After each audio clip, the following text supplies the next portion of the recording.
If you want something out of life, if you want to change yourself, if you want to acquire something, if there's some goal that you want to reach, that is really not easy as some people will make us feel. That living your dream, changing your behaviors, overcoming negative habits, it's challenging. It's hard. Most people go through life never discovering what their talents are. Most people never develop their talents. They have skills and abilities, but if you don't nurture them, if you don't develop them, they will never serve you. Your gifts can take you many places if you develop your gifts. Most of us don't like to do those things that come easy to us. I've always loved to talk to people. I decided, taking this advice, to develop my skills as a speaker. And my gift has developed and it's taken me many places. You have something that you brought to the universe, and that if you decide that my life deserves my developing this, what I do well, and becoming the best at it, and mastering myself, and seeing what I have within me, if you decide to drop your buckets where you are and develop your gifts, I grant you, you'll never ever be without. I grant you that your gifts will take you places that will literally amaze you. I grant you that if you begin to work to develop your gifts, you'll develop a strong sense of happiness. You'll get a larger vision of yourself, because part of beginning to get a larger vision of yourself, all of us need some area of our lives where we can have a feeling of competence. That people know when they think about this area, that's something you do. That you eat and sleep that, and that you do that, and people know it, and you know it, and you know that you know this. If you don't know anything else, you know this. Can you tell I know what I'm doing? Oh, hello. You know this. So you've got to work on it. When other folk are having a good time, you've got to have the strength of character to concentrate, to read, to digest information. If you decide in any particular area that you're concerned about to make a conscious, deliberate, determined effort to read one book a month in that area, in 5 years you'll be among the top 5% experts in the world. I read a minimum of 2 books a week. The average American reads only 1 book a year. If you decide that area that you love, that you are going to master that particular area, in this era of accelerated change, overwhelming complexity, and tremendous competition, as you begin to develop and expand your skills and your talents and your vision of yourself, you will always be in control of your destiny. The next thing is, whatever it is that you want to do, you want to do it massively. I have a friend who was telling me that his sales were down. I said, well, how many phone calls you make a day? He said, 25. I said, double them. Make 50 or 75 or 100. He said, oh man, that's just too much. What do you mean too much? You behind on your bills? You talking about too much? You know one way to get back on your feet real quick is to miss 2 car payments? You talking about you're tired? There's no competition out here. Decide that you're going to push yourself. Most people won't do that. Most people give up on themselves easily. You know the human spirit is powerful. There's nothing as powerful. It's hard to kill the human spirit. They asked Benjamin Disraeli, a man who became the head of a country at a time when Jews were not allowed out after 10 o'clock. They said, how did you do it? How do you achieve it against such great odds? He said, nothing can resist the will of a people that will stake even their existence on the extent of their purpose for good. That when you have a made-up mind, when you decide that you want to do something, I was reading something the other day, he said, the power to hold on in spite of everything, the power to endure, this is the winner's quality. The hunger, the ability to face defeat again and again without giving up. This is a winner's quality. You have that quality within you. When you're hungry, you don't care about the facts. You don't care about the odds. Doug Williams played for the Washington Redskins, quarterback. John Elway of the Denver Broncos in the Super Bowl. Everybody was talking about Elway. After the Super Bowl, when Doug Williams made a historic passing game, they asked him, said, how were you able, in spite of all of the negative publicity saying that you couldn't win, how did you do it? He said, I ignored my critics. I just didn't pay any attention to them. I ignored myself because they kept on saying it so much. There were times I doubted whether or not I can do what I needed to do. There's a Doug Williams in everybody here. There's greatness in you. And you've got to learn how to tune out the critics outside and the critic inside. And says, I'm going to do this. I'm going to harness my will. And I'm not going to let anything stop me. I deserve this.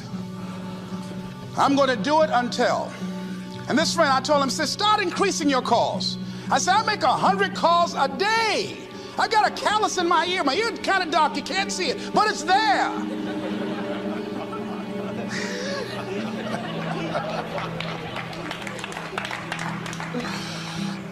His sales have increased. He's working harder now. The other thing is that if you want something, you have got to be relentless. You've got to learn how to become resourceful. You've got to learn how to become creative. When crises strike in your life, and in the Chinese language, crises mean danger, but it also means opportunity. And this is an opportunity for you to grow. And you've got to be so relentless, regardless of what comes down the pike, that you're always looking for a way to get over, always looking for a way that you can break through, always looking for a way that you can win, always looking for a way that you can strike a telling blow. And pretty soon, I think there's some people watching us in the universe that say, wait, let's call a meeting over here. You know that guy Mustafa? Look at him down there. He won't stop. Just that fool don't know he can't get over. Look here. Why don't we do this? Let him go and let's mess with somebody else. Shit. Let him go on through.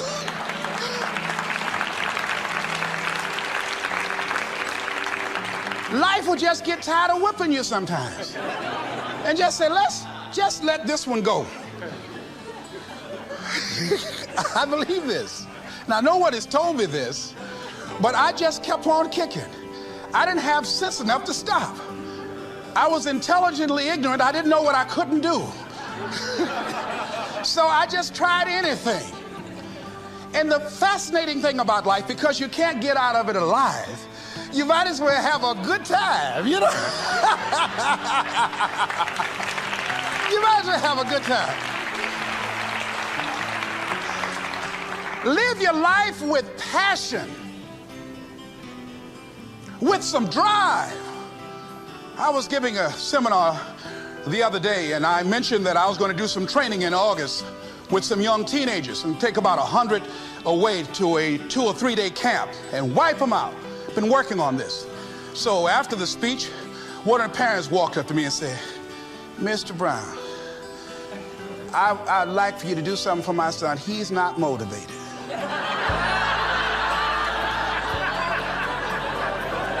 I said, I wonder why.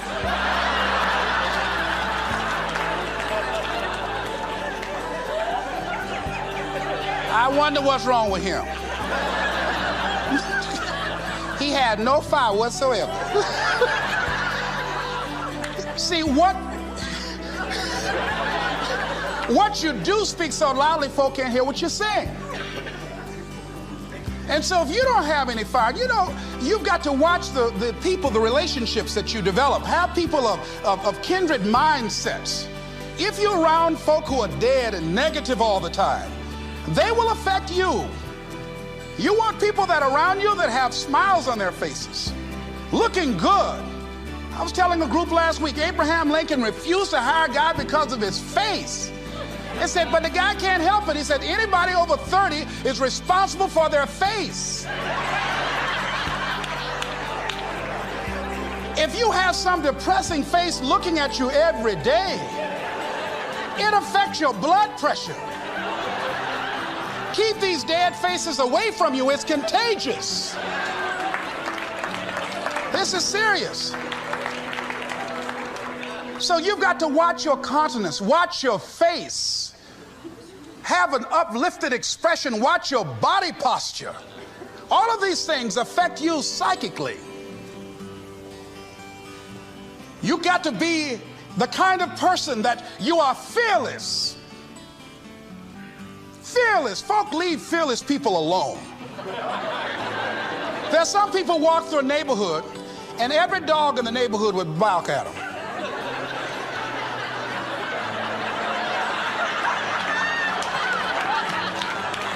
But there's some people come through and ain't nobody gonna mess with this.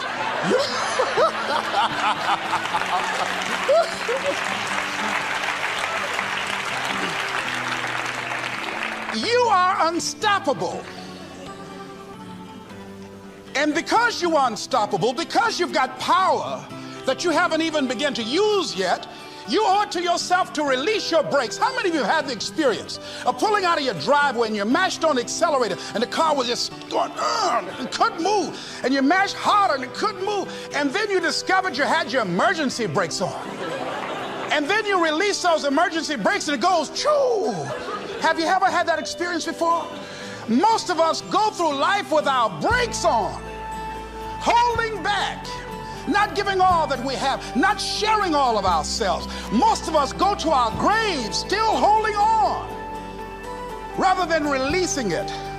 What are some of those things that keep us from releasing it? Because of past experiences, past defeats, past pain. We look back, well, it didn't work out then. It probably won't work out now. Many people get confused their performances with who they are. I was reading Pat Riley, the coach of the Los Angeles Lakers.